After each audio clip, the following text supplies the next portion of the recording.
നിങ്ങൾ UK ഒരു business തുടങ്ങണമെന്ന് ആഗ്രഹിച്ചിട്ട് എന്തൊക്കെയാണ് പേപ്പർ വർക്ക്, ഇതിൻ്റെ റൂൾസ് റെഗുലേഷൻസ് കാര്യങ്ങൾ അറിയാതെ മടിച്ചു നിൽക്കുന്ന ഒരാളാണോ? ട്രസ്റ്റ് മീ, ആദ്യമായിട്ട് UK വന്നപ്പോൾ എനിക്കും സെയിം അവസ്ഥയായിരുന്നു. ഞാനും ആദ്യമായിട്ട് UK വന്നപ്പോൾ എൻ്റെ ഉണ്ടായിരുന്നു ചെറിയ ബിസിനസ് ഐഡിയ. പക്ഷേ പ്രശ്നം എന്താണെന്ന് വെച്ച് കഴിഞ്ഞാൽ ഈ ഐഡിയ മാർക്കറ്റ് ഫിറ്റ് ആവുമോ, അല്ലെങ്കിൽ ഇത് എങ്ങനെയാണ് തുടങ്ങേണ്ടത്, ഇതിൻ്റെ ലീഗൽ സൈഡ് എന്താണ്, ഇത് വർക്കാവുമോ, അങ്ങനെ കുറേ ക്വസ്റ്റ്യൻസ് ആയിരുന്നു.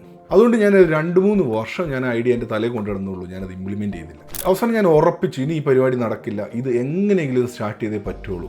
അങ്ങനെയാണ് ഞാൻ ബിസിനസ് തുടങ്ങാം എന്നുള്ളൊരു തീരുമാനത്തിലെത്തുന്നത്.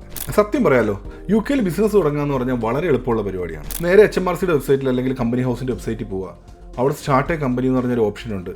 അതിനകത്ത് പോയിട്ട് നിങ്ങൾക്ക് സോൾ ട്രേഡർ ആയിട്ടാണോ അല്ലെങ്കിൽ പാർട്ണർഷിപ്പ് ആണോ ലിമിറ്റഡ് കമ്പനിയാണോ ഏതാണോ നിങ്ങൾക്ക് വേണ്ടത് അത് ചൂസ് ചെയ്യുക. ഒരു ഡോക്യുമെൻറ്റിൻ്റെ ആവശ്യമില്ല, ഒരു ക്രെഡിറ്റ് കാർഡ് വേണം. അത് വെച്ചിട്ട് നമുക്ക് പേയ്മെൻറ്റ് ചെയ്യാനായിട്ട് ഒരു ക്രെഡിറ്റ് കാർഡിൻ്റെ ആവശ്യമുണ്ട്, വേറെ ഒരു ഡോക്യുമെൻറ്റിൻ്റെ ആവശ്യമില്ല.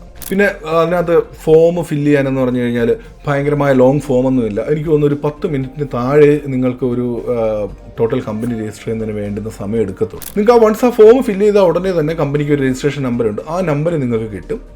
അത് നമ്മുടെ വണ്ടിയുടെയൊക്കെ രജിസ്ട്രേഷൻ നമ്പർ പോലെ തന്നെ യൂസ് ചെയ്യാവുന്ന യുണീക്ക് ആയിട്ടുള്ളൊരു നമ്പറാണ്. പിന്നെ യുണീക്ക് ടാക്സ് പെയർ നമ്പർ അങ്ങനെ സംഭവം കൂടെ ഉണ്ട്, അത് നിങ്ങൾക്ക് കിട്ടും. അപ്പോൾ തന്നെ നിങ്ങളുടെ ബിസിനസ് ലൈവായി. രണ്ടാമത്തെ പരിപാടി എന്ന് പറഞ്ഞു കഴിഞ്ഞാൽ വൺസ് നിങ്ങൾ ബിസിനസ് സ്റ്റാർട്ട് ചെയ്ത് കഴിഞ്ഞാൽ, നിങ്ങളുടെ ബിസിനസ് കമ്പനി എല്ലാം സെറ്റായി കഴിഞ്ഞാൽ നിങ്ങൾ ബാങ്ക് അക്കൗണ്ട് തുടങ്ങും. ട്രസ്റ്റ് മീ, നിങ്ങളൊരു ബിസിനസ് റൺ ചെയ്യുന്നുണ്ടെങ്കിൽ മസ്റ്റായിട്ട് നിങ്ങളൊരു ബിസിനസ് കറണ്ട് അക്കൗണ്ട് എടുക്കുക. വളരെ ശ്രദ്ധിക്കേണ്ട ഒരു കാര്യം, നിങ്ങളുടെ പേഴ്സണൽ അക്കൗണ്ടും പിന്നെ ബിസിനസ് അക്കൗണ്ട് ടോട്ടലി ഡിഫറെൻ്റ് ആയിരിക്കണം നിങ്ങളുടെ പേയ്മെൻറ്റ്സ് എല്ലാം വാങ്ങേണ്ടത്. കാരണം എന്ന് പറഞ്ഞു കഴിഞ്ഞാൽ ഇപ്പോൾ ഒത്തിരി ബാങ്കുകൾ നിങ്ങളുടെ പേഴ്സണൽ അക്കൗണ്ടിൽ കൂടെ എക്സ്ട്രാ പൈസ വരുന്നതിന് അക്കൗണ്ട് ക്ലോസ് ചെയ്യുന്നവരെ സ്റ്റേജ് ഉണ്ട്, എസ്പെഷ്യലി മോൺസോ. നിങ്ങൾ കമ്പനി രജിസ്റ്റർ ചെയ്തു, ബാങ്ക് അക്കൗണ്ട് തുടങ്ങി, ഇനി അടുത്ത് നിങ്ങൾ മാർക്കറ്റിലേക്ക് പോകുമ്പോൾ നിങ്ങൾക്ക് ഇമ്മീഡിയറ്റ്ലി ആവശ്യമുള്ളൊരു സംഭവമാണ് ഒരു ഡൊമൈൻ നെയിം രജിസ്റ്റർ ചെയ്യേണ്ടത്. അതും ഈ പറഞ്ഞ പോലെ വളരെ സിമ്പിൾ പരിപാടിയാണ്. നിങ്ങൾ ആ ഡൊമൈൻ നെയിം രജിസ്റ്റർ ചെയ്യുക, നിങ്ങളൊരു ഇമെയിൽ ഐ ഡി ഉണ്ടാക്കുക, കമ്പനിയുടെ പേരിൽ ഒരു പ്രൊഫഷണൽ ഇമെയിൽ ഐ ഡി ഉണ്ടാക്കുക. ഇവിടെ മസ്റ്റായിട്ട് വേണ്ടൊരു സംഭവമാണ് professional email I D. Even നിങ്ങൾ വെബ്സൈറ്റിനകത്ത് വലിയ അലങ്കാരപ്പണിക്കൊന്നും പോയില്ല, വളരെ സിമ്പിളായിട്ടുള്ളൊരു ലാൻഡിംഗ് പേജ് അതിനകത്ത് ക്രിയേറ്റ് ചെയ്തിട്ടാൽ മതി നിങ്ങളുടെ കമ്പനിയുടെ ഡീറ്റെയിൽസിനെ കുറിച്ച്. പക്ഷേ നിങ്ങൾ മസ്റ്റായിട്ട് ഒരു ബിസിനസ് ഇമെയിൽ ഐ ഡി ഉണ്ടാക്കിയിരിക്കണം. പിന്നെ ഒരു ഇമ്പോർട്ടൻ്റ് ആയിട്ടുള്ളൊരു കാര്യമുണ്ട്, വളരെ ശ്രദ്ധിച്ച് ചെയ്യേണ്ട ഒരു കാര്യമാണ് ടാക്സ്.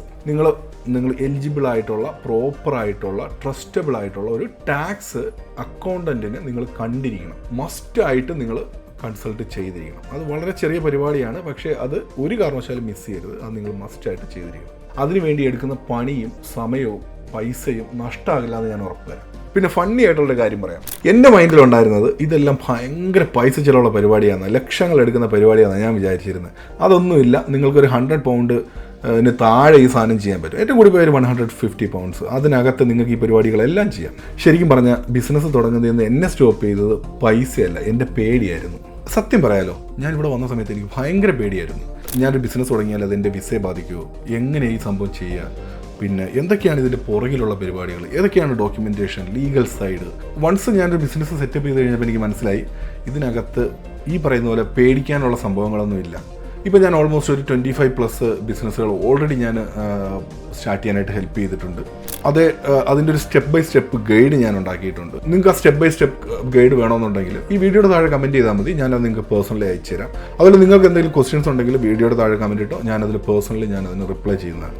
പിന്നെ നിങ്ങൾക്ക് ഈ വീഡിയോ ഹെൽപ്ഫുള്ളായിട്ട് തോന്നുകയാണെന്നുണ്ടെങ്കിൽ നിങ്ങളുടെ ഫ്രണ്ട്സോ ഫാമിലിയോ റിലേറ്റീവോ ആരാണോ ബിസിനസ് തുടങ്ങാൻ ഉദ്ദേശിക്കുന്നത് അവർക്കത് അയച്ചു കൊടുക്കുക. പിന്നെ നിങ്ങൾ ലൈക്കോ ഷെയറോ സബ്സ്ക്രൈബോ ചെയ്തിട്ട് എന്നെ ഒന്ന് സപ്പോർട്ട് ചെയ്യുക. പിന്നെ എനിക്ക് ലാസ്റ്റായിട്ട് പറയാനുള്ളൊരു കാര്യം, എന്തെങ്കിലും തുടങ്ങുക എന്നുള്ളതാണ് ഇമ്പോർട്ടൻ്റ് ആയിട്ടുള്ള കാര്യം. അതായത് ഇപ്പം ഞാൻ നിങ്ങളെ പോലെ തന്നെയായിരുന്നു, ചെറുതായിട്ട് തുടങ്ങി, അതിൽ ചെറിയ ഗ്രോത്ത് വരുന്നുണ്ട്. അതുപോലെ നിങ്ങളുടെ ബിസിനസ്സും ഉറപ്പായിട്ടും ഗ്രോ ചെയ്യും. ധൈര്യമായിട്ട് ചെയ്തോ.